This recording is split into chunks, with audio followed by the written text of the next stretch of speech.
Since January 31st, Tyson crash, who went in the hospital at 11 years old. At his birthday.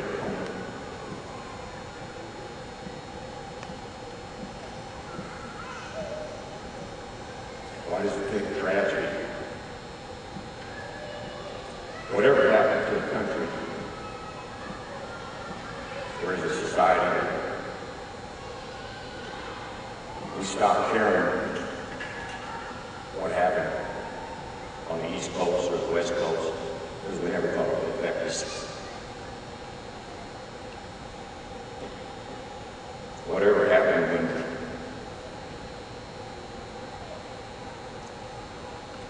you fought just across just 65 miles over for the last 15 years in the state of Missouri, we fought for mandatory collective bargaining rights for municipality employees and state employees. The teachers don't even have mandatory collective bargaining rights in the state of Missouri. The municipality workers, the firefighters, the policemen, the utility workers that run the water plants, that run the power plants, that take care of the gas lines and the distribution and transmission lines.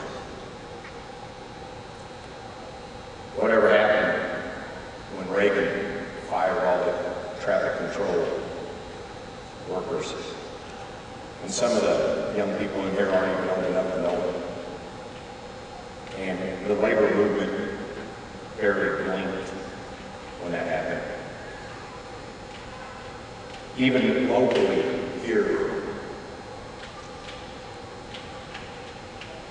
members wouldn't give $20 a week or $20 a month or just $20 one time to help people at Honeywell.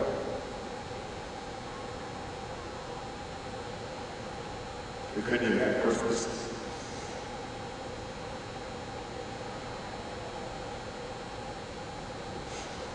What happened when we let the Bush family steal the whole election? And we went by without a balloon. And we had a lot of members help that party get away with that.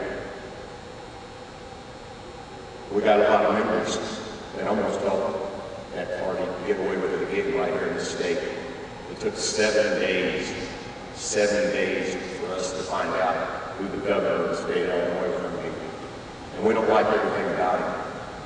But when are we going to stop letting the single issues divide us? Whether it's the primary, whether it's a territorial dispute, or whatever it is in this country, while they keep cutting our throats, cutting us like a deer. The governor of Indiana told the labor movement, many of us went over there. We had 2 different bus trips over there. In the state of Indiana, our local has over 400 men and women working for a large utility company that has property across 5 different states. It's a corporate monster.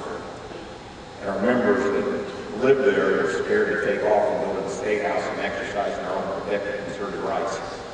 And a lot of them were guilty in helping let the Republican Party have complete super majority in the House, super majority in the Senate, and then governor, where they could get away with protecting their rights. And some of our members don't elect those people.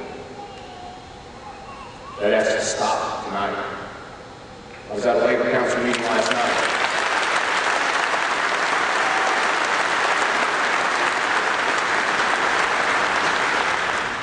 Where a young man from Jasper, from Ferdinand, a carpenter. There are 5 plants in the Ferdinand, Jasper area that make cabinets. They have 1,352 members in the union, and over 40% of them aren't even registered to vote. People say, well, all you got to do is go to the license branch, all you got to do is graduate from high school and you're a registered voter. But the first time you move, if you didn't change your address, you're not a registered voter anymore. What's to take it a step farther? They may be registered, but they won't vote. They think it doesn't matter. And it does matter. You look how close it was to us keeping the governor's office.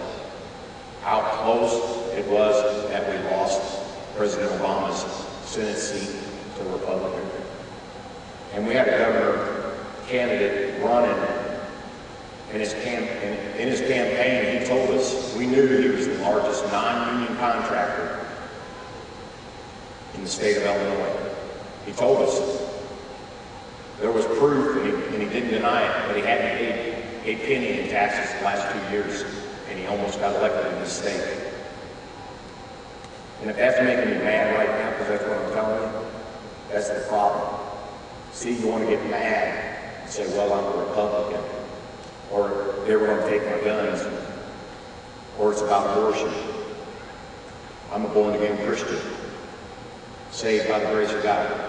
I'm a sinner.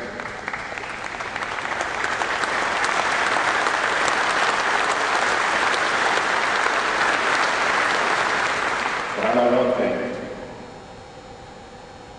Till God splits these skies wide open and comes back and takes us to a place where there'll be no sickness, no pain, no sorrow, we are in a fight for our lives. My wife is here. We are grandparents. We have 5 children. Our son has 3 young, beautiful children. One will be 3 tomorrow. She has a sister that's in kindergarten. She has a brother that's in 2nd grade. And we got another one on the way. We have another daughter that's a teacher in Evansville, Indiana. The first year, 2 weeks ago, she got laid off. She's at a 5-star school with 81 teachers, and 42 teachers got a pink slip 2 weeks ago. 42 teachers in a school that has 1,600 students. There's a party that wants private schools so they can teach the rich an education and then teach the others how to work in a manufacturing company or in a water plant or in a coal mine. That's what they're after. Come to that realization. And whether it is the steel workers down at Honeywell or the Lake of Egypt Water and Sewer District that took 8 years to get its first contract right here in Marion, Illinois. 8 years, 2 court cases to get their first contract. Or whether it's closing the Maytag plant or the Whirlpool plant in Evansville after they got $115 million in stimulus money to close that plant and lay off all those Americans and then go build a factory down in Mexico. Enough's enough. This needs to be the beginning tonight. Please, the next time we have one of these or anywhere close, give with your pocket, give with your wallet, give with your time. Tonight we've got 500 applications for registered voters. If you're not a registered voter here, you don't have to hold your hand up, but please come and see us tonight while we're having a picnic out here, eating hot dogs and hamburgers and drinking soft drinks, good old Coca-Cola.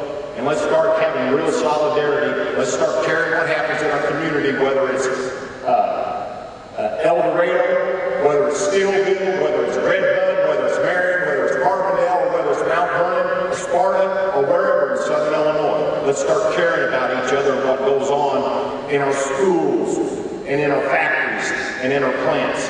We love you. Thank you for coming out tonight.